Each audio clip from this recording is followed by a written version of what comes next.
करेंगे रासायनिक समीकरण के बारे में। रासायनिक समीकरण क्या होता है? तो देखिए, जब एक या एक से अधिक पदार्थ आपस में क्रिया करते हैं, फिर क्या करते हैं, कुछ नए पदार्थ बनाते हैं, इस पूरी प्रक्रिया को हम बोलते हैं रासायनिक समीकरण। क्या बोलते हैं? रासायनिक समीकरण। अब देखिए परिभाषा, जब एक या एक से अधिक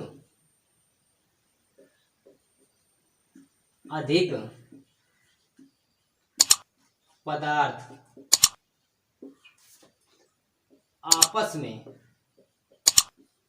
आपस में क्रिया करते हैं, क्रिया करके नए पदार्थ बनाते हैं, इस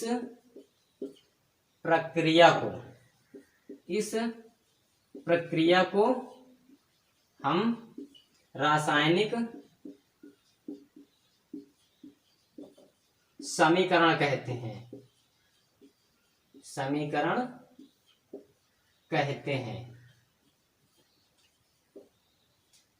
इस पूरी प्रक्रिया को हम क्या कहते हैं? रासायनिक समीकरण कहते हैं। अब जैसे बात करते हैं, एग्जाम्पल में हम लेते हैं, एक अभिक्रिया के माध्यम से देखते हैं। जैसे मान लेते हैं 2Mg और प्लस O2, ये क्या है?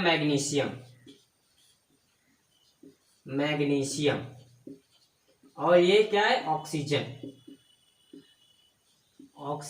ठीक है। जब इन दोनों की हम परस्पर अभिक्रिया कराते हैं तो बनता है 2MgO, यानी कि क्या बनता है? मैग्नीशियम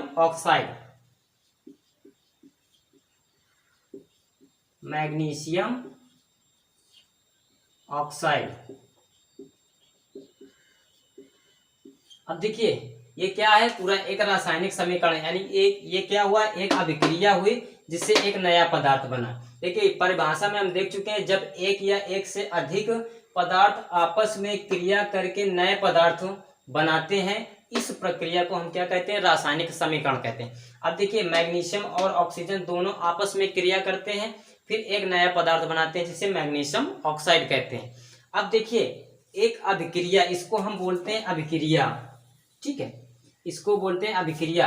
अब अभिक्रिया के दो पार्ट होते हैं, एक ये पार्ट हो गया और एक ये पार्ट हो गया। ठीक है, इस पार्ट को बोलते हैं हम अभिकारक। ठीक है, क्या बोलते हैं?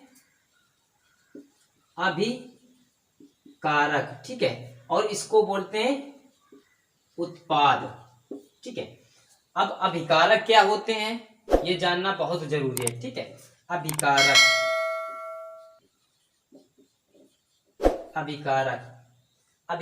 वे पदार्थ जो रासायनिक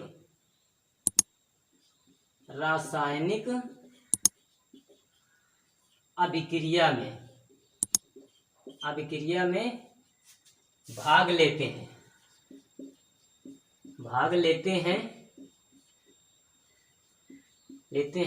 अभिकारक कहलाते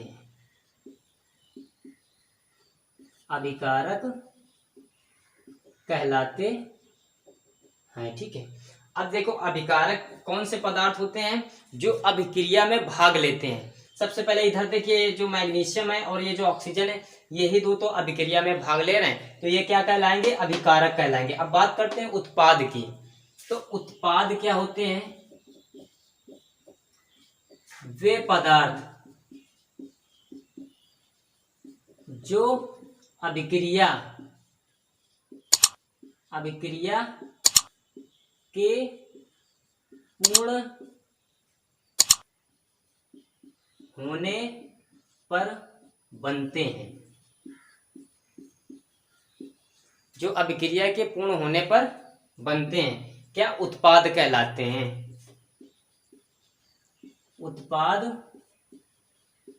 कहलाते हैं। ठीक है, अब देखिए, ये आपको पता चल गया कि एक रासायनिक अभिक्रिया, एक रासायनिक समीकरण क्या होता है, एक अभिक्रिया कैसे होती है, फिर अभिक्रिया के कितने भाग होते हैं, फिर उन भाग एक भाग अभिकारक होता है तो दूसरा उत्पाद होता है, फिर अभिकारक क्या होता है और उत्पाद क्या होता है। फिर इसके बाद देखिए हमने एक अभिक्रिया ये बताई है मैग्नीशियम की ऑक्सीजन के साथ। अब ये अभिक्रिया होती कैसे है इसके बारे में हम जानेंगे, ठीक है। तो देखते हैं इसका प्रयोग कैसे किया जाता है।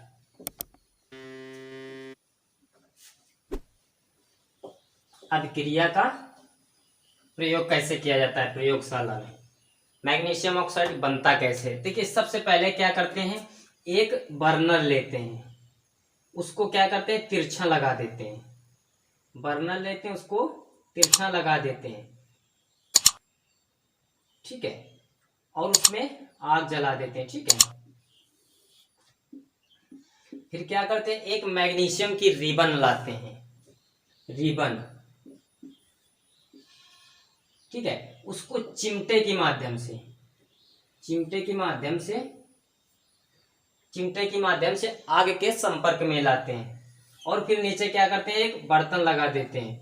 अब देखिए जब रिबन आग के संपर्क में आती है और फिर क्या होता है, आग के संपर्क में जब आती है तो ऑक्सीजन की उपस्थिति होती है, ऑक्सीजन की उपस्थिति में क्या होता है रिबन जलने लगती है, ऑक्सीजन की उपस्थिति में जलने लगती है और जब जलती है तो उसकी राख बर्तन में गिरती है, रिसीवर पात्र में गिरती है, ठीक है। जो वो राख गिरती है उसे हम बोलते हैं मैग्नीशियम ऑक्साइड, ठीक है।